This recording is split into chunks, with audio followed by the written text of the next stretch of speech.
ભાભરના Khodiyar group દ્વારા દુધવા ગામે ration કીટનું વિતરણ કરાયું।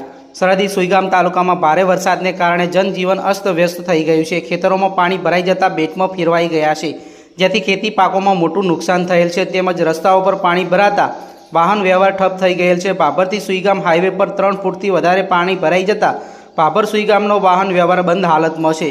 સુઈગામ વિસ્તારના કેટલાક ગામડાઓમાં રસ્તાઓમાં પાણી ભરાતા સંપર્ક તૂટી ગયેલ છે। સરકાર દ્વારા રાહત કામગીરી યુદ્ધના ધોરણે શરૂ કરવામાં આવેલ છે, પરંતુ ક્યાંક ને ક્યાંક હજુ પણ કેટલાક ગામડાઓમાં સરકારી તંત્ર પહોંચી શક્યું નથી। ત્યારે સેવાભાવી સંસ્થાઓ રાહત બચાવની કામગીરીમાં સહયોગ આપી રહ્યા છે। સુઈગામ તાલુકાના દુધવા ગામે લોકોના ઘરોમાં પાણી ભરાઈ જતાં ઘર વખરી સહિત ખાવાની ચીજવસ્તુઓ બગડી જતાં ભારે મુશ્કેલીઓ વેઠી રહ્યા છે।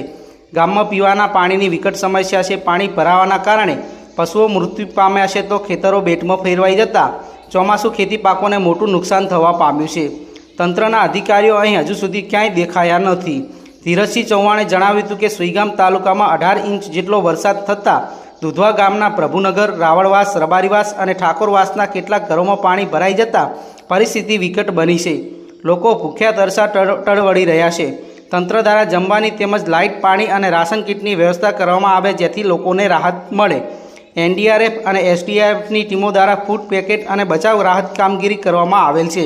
તેમજ ભાભરનું સેવાભાવી ખોડિયાર ગ્રુપ હિતેશભાઈ ઉર્ફે હીરાબા ઠક્કર અને રોહિતસિંહ રાઠોડ દ્વારા યુવાનોની ટીમ સાથે દુધવા ગામે 2 દિવસથી ટ્રેક્ટર ભરીને રાશન કીટો તેમજ પીવાના પાણીનું વિતરણ કરવામાં આવેલ છે। ગામ લોકોએ ભાભરના સેવાભાવી લોકોનો આભાર વ્યક્ત કર્યો હતો।